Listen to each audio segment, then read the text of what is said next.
Bismillahirrahmanirrahim. Assalamualaikum warahmatullahi wabarakatuh. Innal hamdalillah nahmaduhu wa nasta'inuhu wa nastaghfiruh wa na'udzu billahi min shururi anfusina wa sayyiati a'malina. May yahdihillahu fala mudilla lahu wa may yudlil fala hadiya lahu. Asyhadu an la ilaha illallah wahdahu la syarika lahu wa asyhadu anna Muhammadan abduhu wa rasuluh. Amma ba'd, fa inna asdaqal hadis kitabullah wa khairul hadi Muhammadin sallallahu alaihi wasallam wa syarrul umuri muhdatsatuha fa inna kulla muhdatsatin bid'ah wa kulla bid'atin dhalalah wa kulla dhalalatin finnar. Ayyuhal ikhwah, a'azzani Allah wa iyyakum, para pemirsa Al-Furqan TV dan para pendengar suara Al-Furqan dimanapun antum berada di siang yang cerah ini. Marilah kita bersyukur kepada Allah Subhanahu wa Ta'ala atas segala nikmatnya sehingga kita bisa berjumpa kembali melalui Al-Furqan TV atau melalui Radio Al-Furqan, yaitu untuk melanjutkan kembali kajian kita dari kitab Bahja Qulubil Abrar wa Qurratu Uyunil Akhyar fi Syarhi Jawami'il Akhbar karya Syekh Abdurrahman As-Sa'di rahimahullahu ta'ala. Dan kita sudah sampai pada hadis ke-25, hadis Malik ibn Al-Huwairits. Qala al-muallif rahimahullah an Malik ibn Al-Huwairits radhiyallahu ta'ala anhu annahu qala Rasulullah sallallahu alaihi wasallam sallu kama ra'aitumuni usalli wa idza hadaratis salatu falyu'adzin lakum ahadukum wal ya'ummakum akbarukum. Muttafaqun alaih. Dari sahabat Malik ibn Al-Huwairits radhiyallahu ta'ala anhu, beliau berkata, Rasulullah SAW bersabda, salatlah kalian sebagaimana aku salat. Dan jika telah masuk waktu salat, maka hendaklah salah satu di antara kalian untuk mengumandangkan adzan. Fal ya ummakum akbarukum, dan hendaknya salah satu di antara kalian, yaitu orang yang paling tua di antara kalian, hendaklah menjadi imam. Muttafaqun alaih. Hadis ini diriwayatkan oleh Al-Imam Al-Bukhari wal Imam Muslim rahimahumullahu ta'ala. Ayyuhal ikhwah, a'azzani Allah wa iyyakum. Hadis ini menjelaskan kepada kita terkait hukum seputar ibadah. Pertama, terkait sifat salat Nabi sallallahu alaihi wasallam. Tata cara salat sebagaimana yang dicontohkan oleh Nabi sallallahu alaihi wasallam. Yang mana di sini Nabi sallallahu alaihi wasallam mengatakan kepada sahabat Malik bin Al-Huwairits, "Shallu kama ra'aitumuni usalli." Salatlah kalian sebagaimana kalian melihat aku salat. Dan dalam riwayat yang lain, bahwasanya sahabat Malik bin Al-Huwairits sebenarnya disampaikan oleh murid beliau, yaitu Abu Kilabah Al-Jarmi, seorang tabi'in, bahwasanya beliau sebelum menyampaikan hadis ini, beliau mempraktekkan kepada para tabi'in di hadapan murid-murid beliau. Di antaranya adalah Abu Kilabah Al-Jarmi rahimahullah. Beliau mencontohkan bagaimana Nabi SAW sholat. Hal ini menunjukkan bahwasanya Nabi SAW bukan hanya memerintahkan untuk sholat, tapi juga beliau mencontohkan. Karena bisa jadi sebagian kaum muslimin tidak mengerti bagaimana tata cara sholat yang benar sesuai sholatnya Nabi SAW. Dan kita telah mengetahui bahwasanya di antara syarat diterimanya suatu ibadah selain ikhlas adalah mutaba'ah, sesuai dengan perintah atau contoh atau petunjuk Nabi Shallallahu Alaihi Wasallam. Maka di sini Malik ibn Huwairis ingin mengajarkan kepada generasi tabi'in bagaimana sifat sholat Nabi Shallallahu Alaihi Wasallam. Maka beliau pun berdiri untuk sholat. Ini menunjukkan bahwasanya boleh seorang melakukan sholat dalam rangka untuk ta'lim, untuk mengajarkan, untuk mempraktekkan tata cara sholat sesuai tuntunan Nabi Shallallahu Alaihi Wasallam. Maka di sini ada dua faidah. Ada faidah yaitu dalam menyampaikan ilmu bukan hanya teori saja yang kita sampaikan. Karena seorang yang belajar ilmu ketika disampaikan kepadanya teori belum tentu dia paham. Maka perlu praktek. Maka di sini Nabi SAW bukan hanya mengajarkan teori, bukan hanya menyuruh para sahabat kepada umatnya untuk mengerjakan sholat, tapi beliau praktek. Beliau praktek di hadapan para sahabat bagaimana sholat yang benar. Maka wajib bagi kita untuk mempelajari tata cara sholat yang benar sebagaimana yang diajarkan oleh Nabi Shallallahu Alaihi Wasallam, dan tidak boleh kita membuat tata cara yang baru yang menyelisihi sholatnya Nabi Shallallahu Alaihi Wasallam. Selanjutnya di antara hukum yang terkandung dalam hadis ini yaitu berkaitan dengan adzan. Di sini Nabi SAW mengatakan wa idza hadratis salatu fal yu'adzin lakum ahadukum. Dan jika telah datang waktu sholat, maka hendaknya salah satu di antara kalian mengumandangkan adzan. Ini wasiat Nabi SAW kepada Malik ibn Huwairis dan juga para sahabat yang ketika itu mereka datang dari negeri yang jauh, datang ke Madinah. Selama 20 hari mereka belajar di kota Madinah, mempelajari ilmu agama langsung kepada Nabi SAW. Maka ketika mereka pulang, Nabi SAW mewasiatkan, pertama, hendaklah mereka sholat sebagaimana mereka melihat sholatnya Nabi SAW. Yang kedua, ketika mereka telah mengetahui atau telah masuk waktu adzan, maka hendaknya salah satu di antara mereka mengumandangkan adzan. Karena adzan termasuk syiar dan termasuk tanda waktunya sholat, sehingga kaum muslimin mengetahui atau bisa berkumpul untuk sholat jamaah.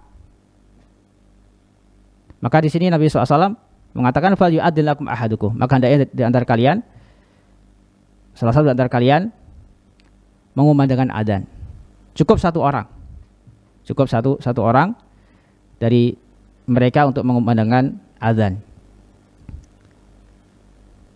Maka di sini terdapat keutamaan adzan, bahwasanya adzan termasuk perintah Nabi SAW, termasuk perintah Nabi SAW. Nanti akan dijelaskan oleh Syekh As-Sa'di terkait hukum adzan beserta keutamaan adzan.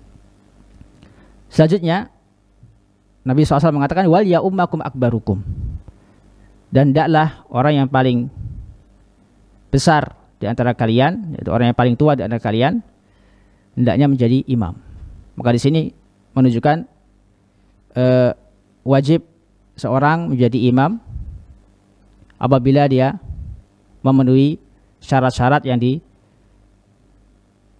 dijelaskan oleh Nabi SAW, sebagaimana disebutkan oleh Nabi SAW dalam hadis-hadisnya. Di antaranya adalah orang yang banyak hafalannya, orang yang banyak mengetahui Al-Quran dan Sunnah, mengetahui hukum-hukum sholat. Dan insya Allah nanti akan dijelaskan oleh Syekh As-Sa'di rahimahullah dalam penjelasan beliau terkait hadis Malik ibn Huwairis radhiyallahu ta'ala anhu. Baik, kita baca penjelasan Syekh As-Sa'di rahimahullah dari hadis Malik ibn Huwairis. Qala Asy-Syaikh rahimahullah taala, hadzal hadits ihtawa ala salasi jumal. Awwaluha a'dhamuha al-jumlah al-ula qauluhu idza hadaratis salatu falyu'adzin lakum ahadukum. Hadis ini terdiri dari 3 kalimat. Yang pertama dan yang paling besar adalah jumlah pertama, yaitu sabda Nabi SAW, idza hadaratis shalah falyu'adzin lakum ahadukum.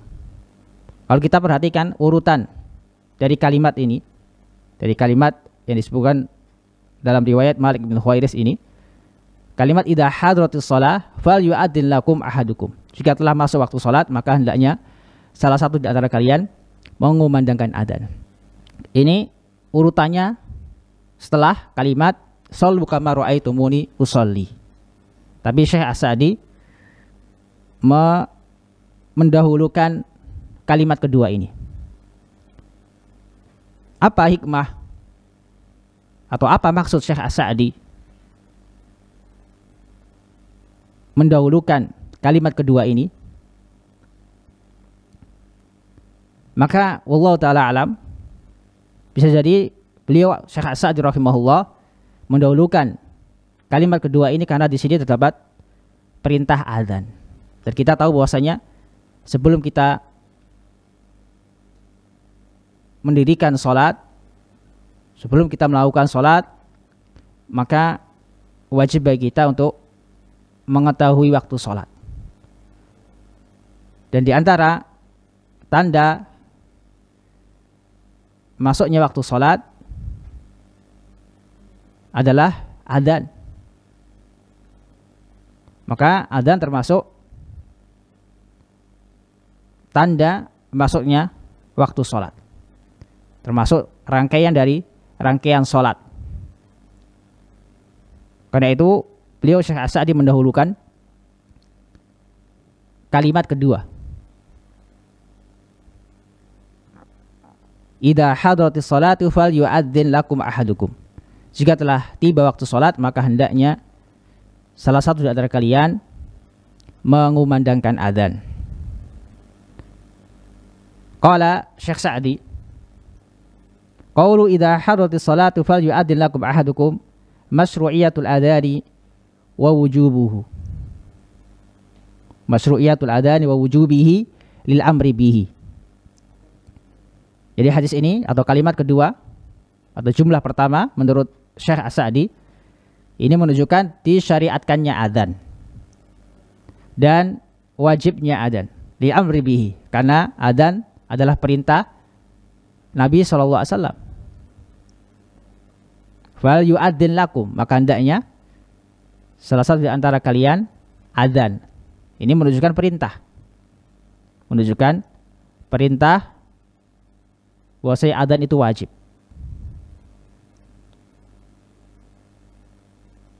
Wa kaunuhu ba'da dukhulil waqt, dan adzan itu dikumandangkan ketika masuk waktu sholat.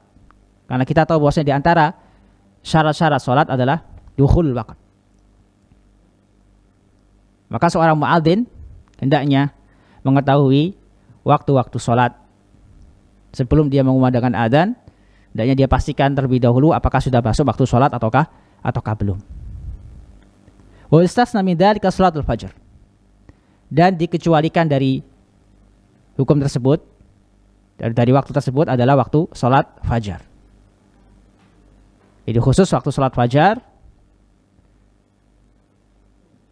seorang muadzin boleh adzan sebelum sholat fajar atau sebelum masuknya fajar, sebelum masuknya waktu fajar. Apa dalilnya?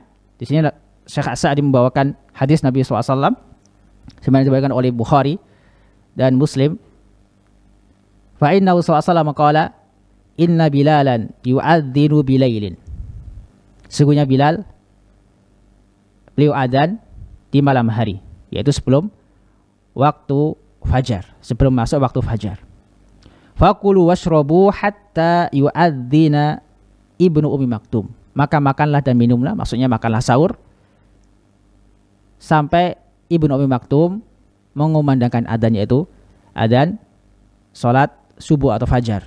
Yaitu ketika masuk waktu fajar, Ibnu Ummi Maktum mengumandangkan adzan.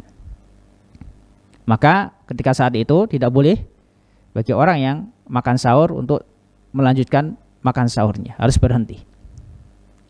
Fa innahu la yunadi hatta yuqal lahu asbahta asbahta. Karena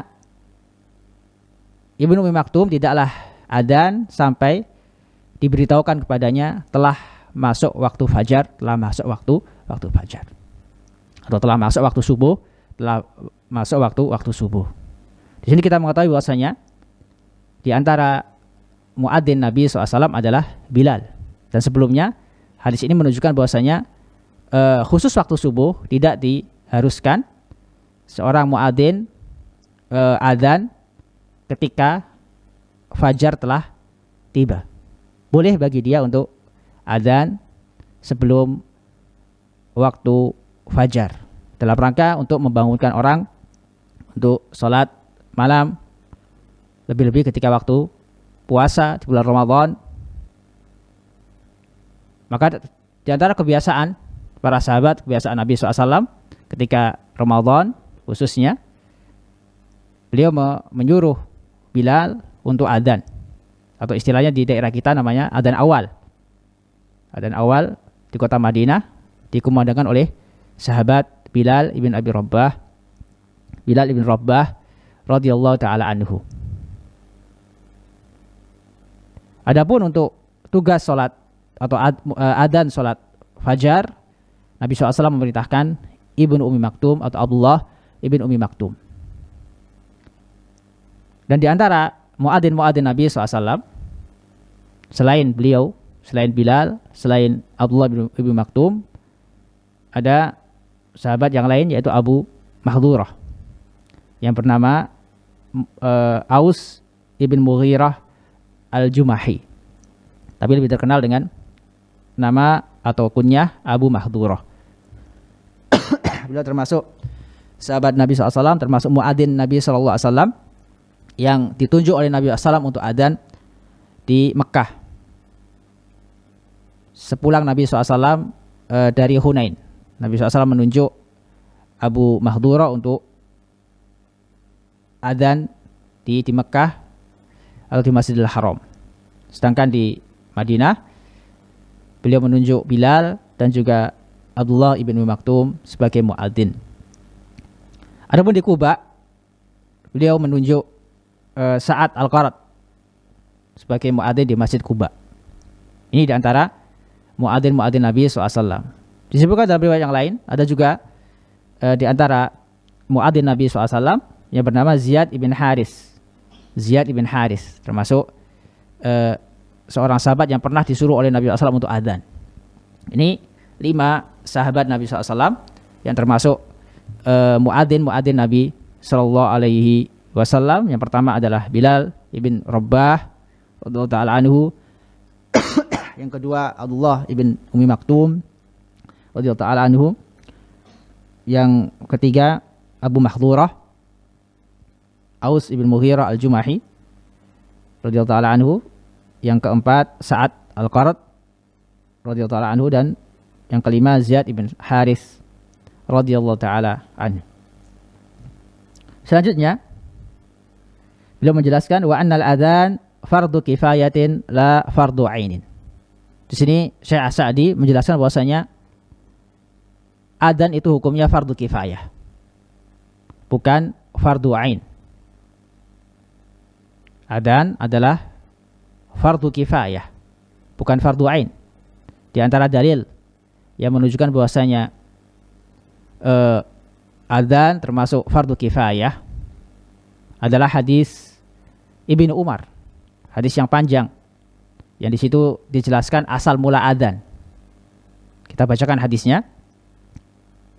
Hadis Ibnu Umar yang diriwayatkan oleh Bukhari dan Muslim rahimahumallah. Berkata Ibnu Umar radhiyallahu taala anhuma, "Kana al-muslimuna hina qadimul Madinah yajtami'un fa yatahayyanuna as-shalah." Adalah kaum muslimin, para sahabat tatkala mereka datang di kota Madinah, mereka berkumpul menunggu-nunggu waktu sholat. Laisa yunada laha, tidak ada seorang pun yang mengumandangkan adzan. Laisa yunada laha, tidak ada satu pun yang memanggil mereka. Wa takallamu yauman fi dzalika, maka mereka suatu ketika bercakap-cakap, yaitu berkaitan dengan panggilan untuk mengumpulkan kaum muslimin untuk datang ke masjid Nabi SAW. Jadi mereka berdiskusi satu di antara yang lain terkait bagaimana cara untuk mengumpulkan orang-orang untuk sholat berjamaah. Faqala ba'duhum ittakhidhu naqusan misla naqusin nasara. Maka sebagian dari mereka mengatakan, gunakanlah lonceng sebagaimana loncengnya orang-orang Nasrani. Sebagaimana loncengnya orang-orang Nasrani. Wa qala ba'duhum bal buqan bisa qarni al-yahud. Sebagian mereka mengatakan, memberikan usulan, gunakanlah trompet sebagaimana trompetnya orang-orang Yahudi. Di sini menunjukkan bahwasanya syiar orang Nasrani atau cara orang-orang Nasrani untuk memanggil kaumnya untuk sholat, untuk ibadah, yaitu dengan membunyikan lonceng. Sedangkan orang-orang Yahudi, cara mereka mengundang atau memanggil orang-orang untuk ibadah adalah dengan cara meniup trompet. Maka apa kata para sahabat yang lain? Faqala Umar. Maka Umar pun berkata, menanggapi usulan sebagian para sahabat, awala taba'atsuna rajulan yunadi bis-shalah. Tidakkah hendaknya kalian mengutus seorang untuk mengumandangkan adzan, untuk mengumandangkan adzan, menunjukkan waktu salat. Faqala Rasulullah sallallahu. Maka Rasulullah sallallahu berkata, ya Bilal, kum fanadi bis-shalah. Wahai Bilal, berdirilah dan kumandangkanlah adzan untuk salat. Maka perkataan Nabi SAW, kum fanadi bis-shalah, menunjukkan adzan itu fardu kifayah. Karena di sini Nabi SAW menyuruh Bilal, bukan menyuruh seluruh sahabat untuk adzan bareng-bareng, bukan. Menunjukkan bahwasanya adzan termasuk fardu kifayah. Dan di antara dalil yang lain yang menunjukkan bahwasanya adzan termasuk fardu kifayah adalah sabda Nabi SAW sebagaimana diriwayatkan oleh Al-Imam Ahmad rahimahullah. Nabi SAW pernah bersabda, ma min salasatin fi qaryatin la yu'adzan wa la tuqamu fihimus shalah illa istahwada alaihimus syaitan. Tidaklah 3 orang dalam suatu desa yang mana di desa tersebut tidak dikumandangkan adzan dan tidak didirikan salat oleh mereka, illa istahwada alaihim syaitan, melainkan syaitan akan menguasai mereka. Di sini terdapat kalimat ma min salasatin fi qaryatin. Tidaklah ada 3 orang dalam suatu desa. Menunjukkan bahwa apabila 3 orang tersebut tidak mengumandangkan adzan atau salah satu di antara mereka tidak mengumandangkan adzan, maka akibatnya mereka akan dikuasai oleh syaitan. Ini wa'id, ancaman dari Nabi SAW, dan menunjukkan bahwasanya adzan termasuk fardu kifayah, dan akan dijelaskan oleh Syekh As-Sa'di terkait perbedaan antara fardu ain dengan fardu kifayah. Kata Syekh As-Sa'di rahimahullah, li'anal amra minasyari' in khutiba bihi kullu syakhsin mukallafin wa tuliba khusuluhu minhu fa huwa fardu ainin. Di sini Syekh As-Sa'di menjelaskan pengertian dari fardu ain. Kenapa adzan tidak termasuk fardu ain? Karena Karena suatu perintah yang datang dari asyari, yaitu Allah Subhanahu wa taala maupun Rasulnya sallallahu alaihi wasallam, jika ditujukan kepada setiap orang yang mukallaf, yang dibebankan syariat. Mukallaf artinya dia balik, berakal. Wa tuliba husulu minhu fa huwa fardhu ain. Dan dituntut untuk mengerjakannya, maka ini adalah fardu ain. Ini adalah fardu ain. Jadi fardu ain apabila suatu perintah yang datang dari Allah Subhanahu wa taala atau Rasulnya ditujukan kepada setiap mukallaf dan dituntut untuk mengerjakannya, maka ini hukumnya fardu ain. Sedangkan adzan tidak termasuk fardu ain. Nabi SAW hanya memberitakan di antara sekian banyak sahabat beberapa orang saja. Beberapa orang saja untuk mengumandangkan adzan. Apa itu fardu kifayah? Kata beliau, wa in tuliba husulu faqat biqad inna dharanil a'yan fa huwa fardu kifayah. Dan jika hanya dituntut atau diminta untuk mengerjakannya saja tanpa ada perintah yang ditujukan untuk setiap orang mukallaf, maka itu disebut dengan fardu kifayah. Atau dengan penjelasan yang lain atau pengertian yang lain sebagaimana disebutkan oleh para ulama, yaitu apabila ditegakkan oleh sebagian orang, maka sebagian yang lain gugur alias tidak berdosa. Ini pengertian fardu kifayah dan perbedaannya dengan fardu ain. Maka terkait hukum adzan, sebagaimana penjelasan Syekh Sa'di di sini adalah fardu kifayah. Ini para ulama sepakat terkait hukum adzan. Bahwasanya adzan adalah fardu kifayah. Selanjutnya beliau menjelaskan tentang kriteria sebagai muadzin. Bagaimana seorang boleh mengumandangkan adzan apabila terpenuhi kriteria sebagaimana yang akan dijelaskan oleh Syekh As-Sa'di rahimahullah. Kata beliau, wa yang bagi ayyakuna al-muadzinu sayyitan aminan. Dan hendaknya seorang muadzin, pertama, hendaknya dia memiliki suara yang bagus, sayyitan aminan. Pertama syaratnya sayyid, memiliki suara yang bagus. Karena Nabi SAW ketika ditanya kenapa memilih Bilal, kata beliau, li'annahu anda sautan, karena Bilal memiliki atau orang yang suaranya paling merdu, li'annahu anda sautan, atau suaranya bagus, suaranya keras. Dia tidak cuma bagus saja tapi suaranya keras. Karena fungsi atau maksud dari adzan adalah untuk memberitahukan orang akan datangnya waktu sholat, sehingga mereka bisa berkumpul menuju masjid untuk melakukan sholat jamaah. Maka diperlukan seorang yang suaranya bagus dan keras, sayyid. Jadi gak cuma keras tapi bagus juga,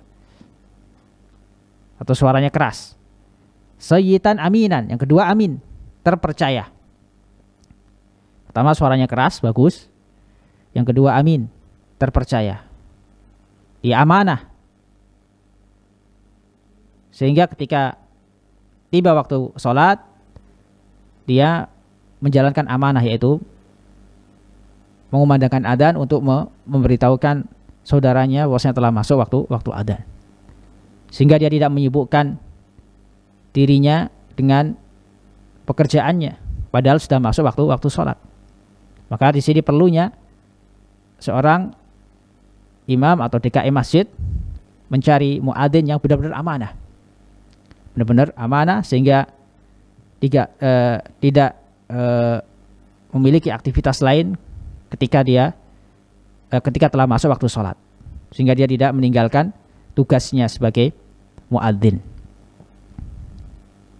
Karena seorang dinilai amin atau amanah apabila terkumpul padanya dua sifat. Atau seorang dinilai pantas memegang suatu amanah, atau seorang dinilai memiliki pekerjaan yang bagus apabila terpenuhi dua syarat, yaitu pertama al-qawi, kuat, dan yang kedua amanah, maka pekerjaan akan bagus apabila seorang yang diamanahkan tersebut memiliki dua sifat tersebut.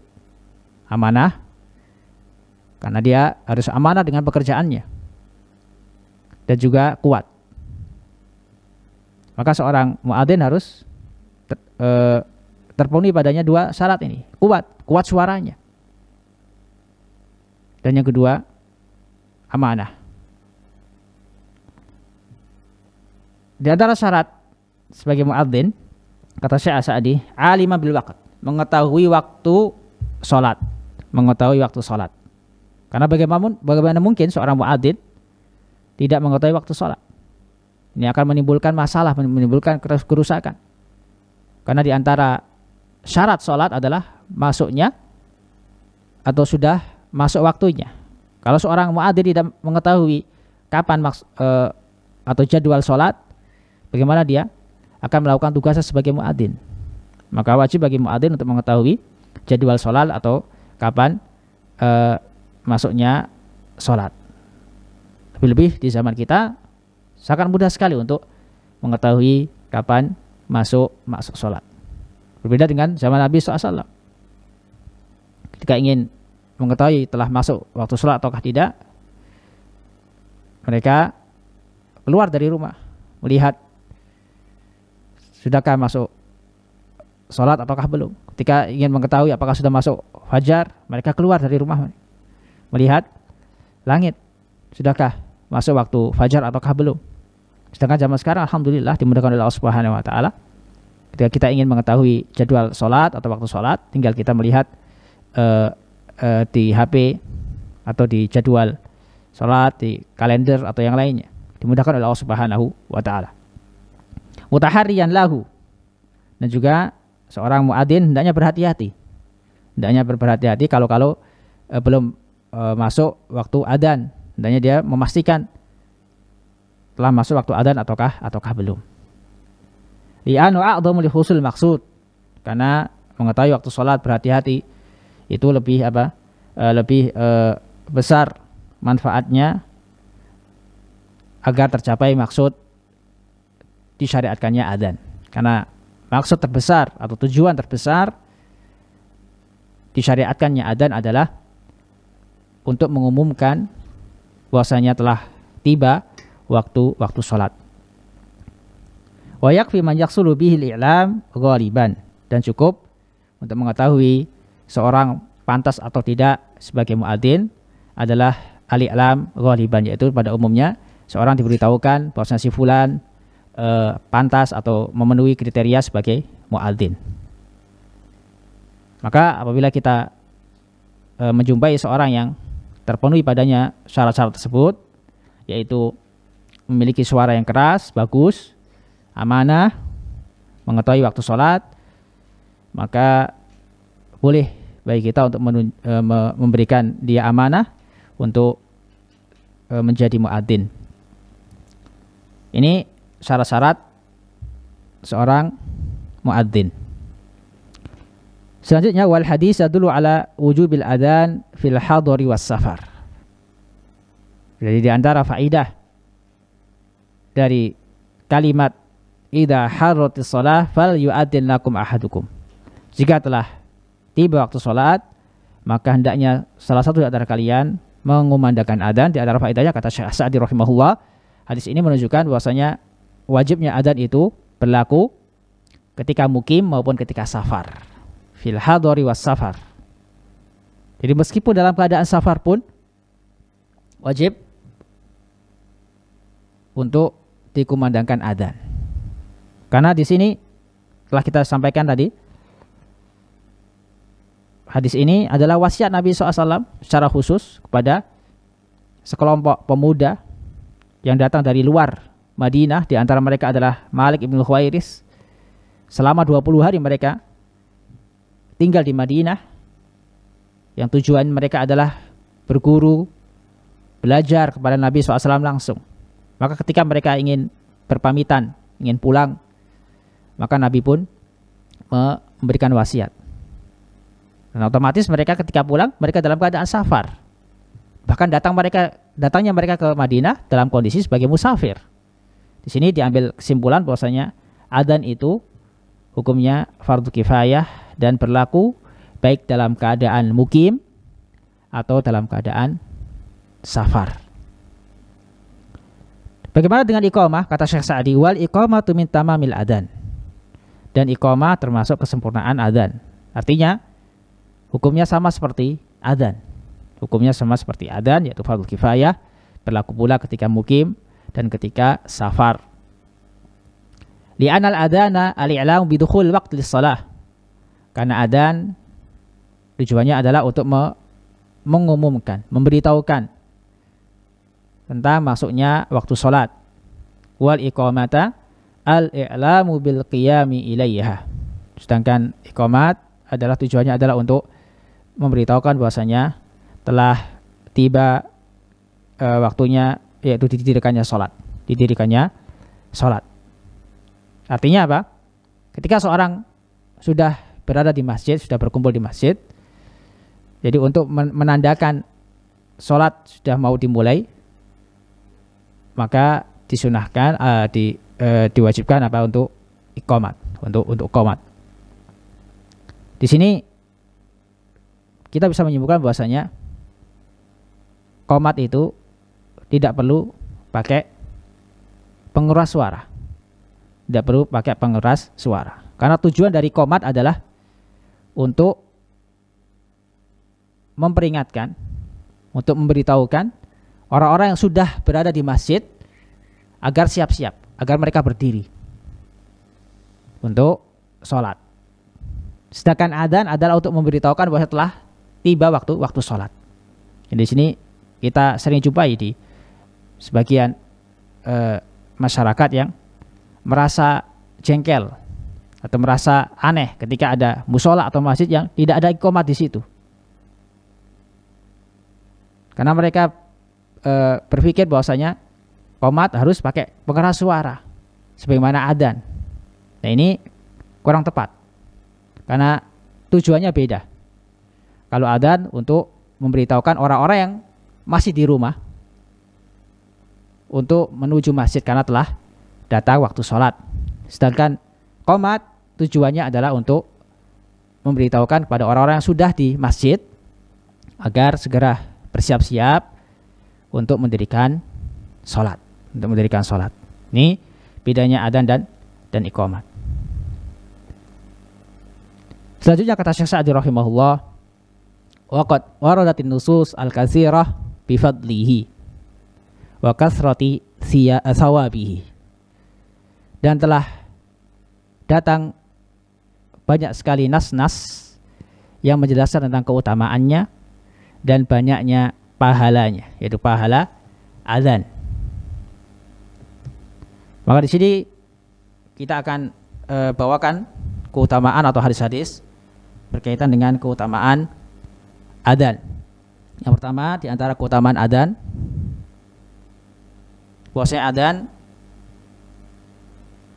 untuk menunjukkan apa? Waktu-waktu sholat. Adzan termasuk syiar Islam, termasuk syiar Islam, atau sebagai pertanda datangnya waktu sholat. Kali Nabi SAW memerintahkan kepada para sahabat untuk salah satu di antara mereka untuk mengumandangkan adzan, fal yu'adzin lakum ahadukum. Maka faedah pertama atau keutamaan pertama, adzan adalah perintah Nabi SAW. Yang kedua, bahwasanya adzan termasuk sesuatu yang ditakuti oleh setan. Jadi setan takut dengan suara adzan. Sebagaimana hadis yang diriwayatkan oleh Bukhari dan juga Muslim dari sahabat Abu Hurairah. Nabi SAW bersabda, idza nudiya lis-salati adbara syaitan walau durat. Jika dikumandangkan adzan, maka setan pun pergi dalam keadaan mengeluarkan angin, yaitu kentut. Mereka kabur ketika mendengar suara adzan. Hatta la yasma' at-ta'dzin, sampai dia tidak mendengar adzan. Fa idza qada nidaa, dan ketika adzan telah selesai, aqbala hatta idza sawwaba bis salati adbar. Dan jika telah selesai dikumandangkan adzan, maka setan pun hadir, kembali lagi ke masjid, kembali lagi hadir, yaitu untuk mengganggu orang-orang sholat. Hatta idza sawwaba bis salati adbar, sampai ketika telah dikumandangkan iqamah, maka mereka pun hadir. Wa idza asawwaba bis salati adbara. Jadi ketika dikumandangkan qomat, mereka pun lari kembali. Kemudian datang dan mengganggu orang-orang untuk sholat. Di sini menunjukkan bahwasanya adzan termasuk sesuatu yang dibenci oleh setan. Mereka takut ketika mendengar suara adzan. Keutamaan kedua di antara keutamaan adzan, bahwasanya adzan, orang yang mengumandangkan adzan akan mendapatkan pahala yang besar dari Allah Subhanahu wa taala. Di mana hadis diriwayatkan oleh Bukhari dan Muslim dari sahabat Abu Hurairah, Nabi SAW bersabda, "Lau ya'lamun nas ma fi nida'i was-safil awwal, thumma lam yajidu illa ayastahimu alaihi lastahamu." Seandainya orang-orang mengetahui besarnya pahala yang didapatkan dalam adzan, yang dapat dia peroleh ketika adzan dan shaf pertama, kemudian mereka tidak dapat memperolehnya kecuali dengan cara mengundi, maka mereka pun akan melakukan undian atau mengundi untuk mendapatkan shaf pertama atau untuk bisa sebagai muadzin. Ini menunjukkan bahwasanya adzan memiliki atau termasuk amalan yang dapat mendatangkan pahala yang besar di sisi Allah Subhanahu wa taala. Demikian juga shaf pertama, salat di shaf pertama termasuk pahala atau termasuk amalan yang bisa mendatangkan pahala yang besar. Maka hendaknya kita berusaha agar senantiasa mendapatkan shaf pertama atau hadir di masjid di awal waktu, sehingga kita mendapatkan pahala yang besar dari Allah Subhanahu wa taala. Keutamaan yang ketiga atau keutamaan yang lain yang menunjukkan besarnya atau fadilah keutamaan adzan adalah hadis yang diriwayatkan oleh Bukhari dari sahabat Abu Sa'id Al-Khudri radhiyallahu taala anhu. Nabi SAW bersabda, "La yasma'u mada sautil muadzini jinnun wala insun wala syai'un illa syahida lahu yaumal qiyamah." Bahwasanya adzan atau orang yang mendengar adzan tidaklah jin dan manusia, serta tidak ada sesuatu pun yang mendengar suara lantunan adzan dari seorang muadzin melainkan akan menjadi saksi kebaikan bagi si muadzin kelak di hari kiamat. Ini keutamaan muadzin, keutamaan muadzin. Lantunan adzannya yang didengar oleh manusia maupun jin atau makhluk Allah yang lain, mereka akan menjadi saksi kebaikan kelak di hari kiamat.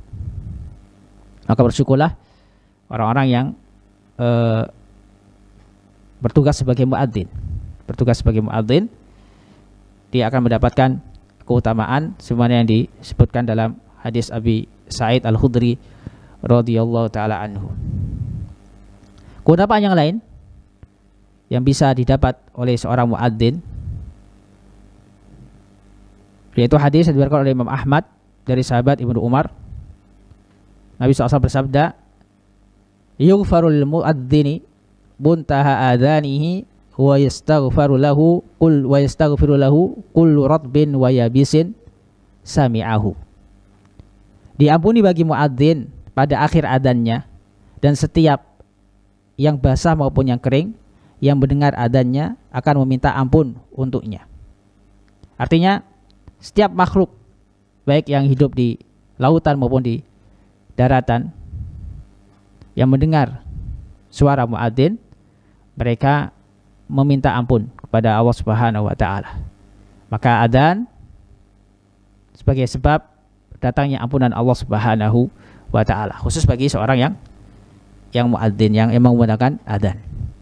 Dan juga orang yang mengumandangkan adzan akan mendapatkan doa dari Nabi SAW. Nabi SAW pernah berdoa kepada Allah Subhanahu wa taala sebagaimana yang disebutkan oleh Syekh Albani. Beliau membawakan suatu hadis yang diriwayatkan oleh Abu Dawud. Beliau mensahihkan hadis ini, dan juga Imam Tirmidzi. Nabi SAW pernah berdoa, mendoakan para imam dan para muadzin, Allahumma arsyid ala immata waghfir lil muadzinin. Allahumma arsyid ala immata waghfir lil muadzinin. Ya Allah, berikanlah kelurusan bagi para imam dan ampunilah para muadzin. Berikanlah kelurusan, artinya jagalah mereka dari kesalahan, yaitu ketika sholat. Jadikan mereka istiqomah di atas agama ini, dan juga ampunilah para muadzin. Ini doa spesial dari Nabi SAW yang ditujukan untuk para imam dan juga para muadzin. Keutamaan yang lain yang menunjukkan besarnya keutamaan seorang muadzin, yaitu sabda Nabi sallallahu alaihi wasallam, al muadzzinuna atwalun nas a'naqan yaumal qiyamah. Bahwasanya para muadzin adalah orang yang paling panjang lehernya pada hari kiamat. Panjang leher di sini tidak menunjukkan aib atau sisi kekurangan bagi seorang muadzin, menunjukkan fadilah, keutamaan. Kenapa leher mereka panjang? Para ulama menjelaskan bahwasanya di antara hikmah dijadikan leher mereka panjang, yaitu orang-orang yang ketika di dunia sebagai muadzin, ketika di akhirat Allah berikan keistimewaan mereka berupa leher yang panjang, yaitu ketika mereka masuk surga, mereka bisa melihat keindahan surga. Mereka bisa melihat keindahan surga yang mungkin bagi penduduk surga yang lain tidak memiliki atau tidak bisa melihat keindahan-keindahan surga sebagaimana yang dilihat oleh orang-orang yang muadzin, yang dulunya adzan. Ini diantara penjelasan para ulama terkait makna atau maksud atau hikmah kenapa Allah SWT jadikan leher mereka panjang. Ini bukan aib, menunjukkan bahwasanya mereka bisa melihat keindahan-keindahan yang begitu luar biasa dari keindahan-keindahan surga Allah Subhanahu wa taala. Di antara keutamaan yang lain yang bisa didapatkan oleh seorang yang adzan, kata Nabi SAW dalam hadis yang diriwayatkan oleh Ibnu Hibban yang disahihkan oleh Syekh Albani dari sahabat Aisyah radhiyallahu taala anha, Nabi SAW bersabda, al-imamu dhaminun wal muadzinu mu'tamanun fa arsyadallahu ala immata wa afa anil muadzinin. Imam adalah penjamin, sedangkan muadzin adalah orang yang diamanahi. Semoga Allah memberikan kelurusan kepada para imam dan memaafkan para muadzin. Ini hampir sama seperti hadis yang sebelumnya, bahwasanya Nabi SAW pernah mendoakan untuk para imam dan juga para muadzin berupa kelurusan, berupa ampunan dari Allah Subhanahu wa taala. Ini diantara hadis-hadis yang menunjukkan keutamaan muadzin. Selanjutnya kata Syekh As-Sa'di rahimahullah, wastihbabu ijabatihi, dan disunahkan untuk menjawab adzan. Para ulama berbeda pendapat terkait hukum menjawab adzan. Di antara mereka ada yang mengatakan hukumnya wajib. Hukumnya wajib. Mereka berdalil dengan sabda Nabi SAW, bahwasanya Nabi SAW pernah memerintahkan wa idza sami'tum mudidan fa'ajib, atau kama qala SAW, faqulu mislama yaqul, faqulu mislama ma yaqul. Maka ketika kalian mendengar adzan, maka katakanlah sebagaimana yang dikatakan oleh muadzin. Sebagian para ulama mengambil hadis ini, bahwasanya hadis ini menunjukkan wajibnya menjawab adzan. Faqulu mislama yaqul, yaitu katakanlah sebagaimana dikatakan, sebagaimana diucapkan oleh muadzin. Tetapi jumhur ulama, dan pendapat ini dipilih oleh Syekh As-Sa'di dalam penjelasan beliau terkait hadis ini, bahwasanya hukumnya sunnah, bukan wajib, wastihbab ujabatihi, dan disunahkan menjawab adzan. Di antara dalil yang menunjukkan atau yang memalingkan dari perintah Nabi SAW faqulu mislama yaqul kepada sunnah, karena perintah pada dasarnya adalah wajib, menunjukkan wajib. Tapi ada hadis-hadis yang lain atau asar yang lain yang menunjukkan bahwasanya perintah di sini atau perintah Nabi SAW faqulu mislama yaqul, ucapkanlah sebagaimana yang diucapkan oleh muadzin, ini tidak menunjukkan wajib tapi menunjukkan sunnah. Di antaranya adalah hadis Aisyah radhiyallahu anha yang diriwayatkan oleh Abu Daud, anna Rasulullah SAW kana idza sami'al muadzin yatashahhad qala wa ana. Nabi SAW ketika mendengar seorang muadzin mengucapkan asyhadu alla ilaha illallah, maka beliau pun mengucapkan wa ana, dan aku pun bersyahadat, Ini menunjukkan bahwa Nabi SAW tidak menjawab setiap ucapan muadzin. Sebagian para ulama menyimpulkan dari hadis ini bahwa Nabi SAW tidak menjawab setiap ucapan muadzin dengan jawaban yang sama. Maka hukum menjawab adzan sebagaimana pendapat yang dipilih oleh Syekh Sa'di rahimahullah, dan ini pendapat jumhur, hukumnya adalah sunnah, bukan wajib. Dan juga asar Umar atau perbuatan Umar radhiyallahu ta'ala an, sebagaimana asar yang diriwayatkan oleh Sa'labah ibn Abi Malik. Beliau berkata, atau asar dari Sa'labah ibn Abi Malik yang diriwayatkan oleh Imam Asy-Syafi'i dalam kitabnya Al-Um. Beliau berkata, kanu yatahaddatsuna yaumal jum'ah wa Umar jalisun 'alal mimbar fa idza sakata al-mu'adzin qama Umar falam yatakallam ahadun.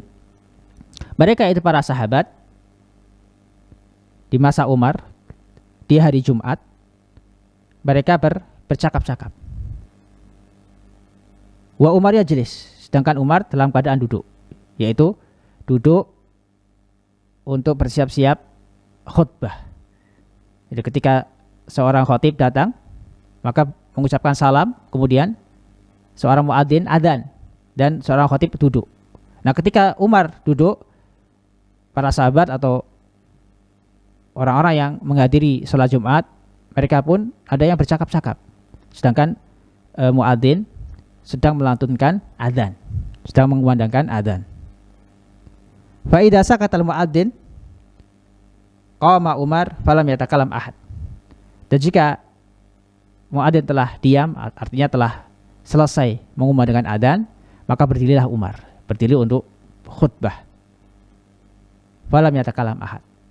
Dan tidak ada seorang pun yang berbicara, karena mendengarkan khutbah Jumat hukumnya wajib. Di sini Umar bin Khattab radhiyallahu ta'ala anhu mendiamkan orang-orang yang ngobrol atau bercakap-cakap ketika adzan dikumandangkan. Kalau sekiranya hal itu wajib, niscaya Umar akan mengingkari mereka yang ngobrol ketika adzan Jumat, Ini menunjukkan bahwasanya Umar berpendapat bahwasanya menjawab adzan hukumnya adalah sunnah, bukan wajib. Fa yaqulu kalimat al-isti'anah billahi ala ma du'iya ilaihi minas salati wal falah alladhi huwa al-khairu kulluh la hawla wala quwwata illa billah. Kemudian Syekh As-Sa'di menjelaskan di sini terkait ucapan hayya 'alas shalah, hayya 'alal falah. Bagaimana kita menjawab ketika seorang muadzin mengucapkan hayya 'alas shalah, hayya 'alal falah, yaitu dengan mengucapkan kalimat isti'anah. Kalimat isti'anah yaitu kita mengucapkan la haula wala quwata illa billah. Ini ucapan yang kita ucapkan ketika mendengar muadzin mengucapkan hayya 'alas shalah, hayya 'alal falah. Tsumma yusalli 'alan nabi SAW. Kemudian ketika adzan telah selesai, maka disunahkan bagi orang yang mendengar adzan untuk bersolawat terlebih dahulu, bersolawat kepada Nabi SAW. Baik solawat yang kita ucapkan ketika tasyahud akhir atau disebut dengan solawat Ibrahimiyah. Wa sholli ala Muhammad wa ala ali Muhammad kama shallaita ala Ibrahim wa ala ali Ibrahim wa barik ala Muhammad wa ala ali Muhammad kama barakta ala Ibrahim wa ala ali Ibrahim fil alamin innaka Hamidum Majid. Kemudian baru mengucapkan doa setelah adzan. Wa yaqul, kata Syekh Sa'di, Allahumma rabb hadhihi ad-da'wati at-tamah was salatil qa'imah ati Muhammadan lil wasilah wal fadilah wa ba'athu maqaman mahmudah alladhi wa'atta. Ini doa ketika selesai adzan, ketika selesai adzan. Bagi yang bertugas sebagai adzan, maka ketika selesai adzan maka dia langsung mengucapkan doa ini. Adapun orang yang mendengar adzan, dia berselawat terlebih dahulu kemudian mengucapkan doa ini. Tidak langsung mengucapkan doa ini, karena sunnahnya adalah kita berselawat terlebih dahulu kemudian kita berdoa dengan doa ini. Tsumma yad'u li nafsihi. Setelah itu dia berdoa untuk dirinya. Berdoa untuk dirinya, karena termasuk auqatul ijabah, waktu-waktu diijabahi doa adalah antara adzan dan iqamah. Ini kesempatan seorang apabila ingin memiliki hajat, ingin meminta sesuatu kepada Allah Subhanahu wa taala, bisa meminta atau berdoa kepada Allah Subhanahu wa taala ketika antara adzan dan iqamah. Diawali dengan bersolawat, kemudian doa setelah adzan, kemudian berdoa atau meminta kepada Allah Subhanahu wa taala apapun yang dia minta, insyaallah akan Allah ijabahi di waktu-waktu tersebut, di waktu antara adzan dan iqamah. Li'annahu min mawatinil ijabah allati yanbaghi lid-da'i qasduha. Karena antara adzan dan iqamah termasuk waktu-waktu diterimanya atau dikabulkannya doa yang hendaknya seorang yang ingin berdoa memperhatikan waktu-waktu tersebut. Maka di antara waktu-waktu ijabah doa, dikabulkannya doa adalah antara adzan dan iqamah. Wallahu taala alam. Kita cukupkan sampai di sini dulu. Insyaallah kalimat yang lain akan kita lanjutkan penjelasannya di pertemuan yang akan datang bi'idznillah taala. Wallahu taala alam. Kita akhiri dengan ucapan, dengan doa kafaratul majlis. Subhanaka wa hamdika asyhadu an la ilaha illa anta astaghfiruka wa atubu ilaik. Wassallallahu nabiyana Muhammadin wa ala alihi wasallam. Assalamualaikum warahmatullahi wabarakatuh.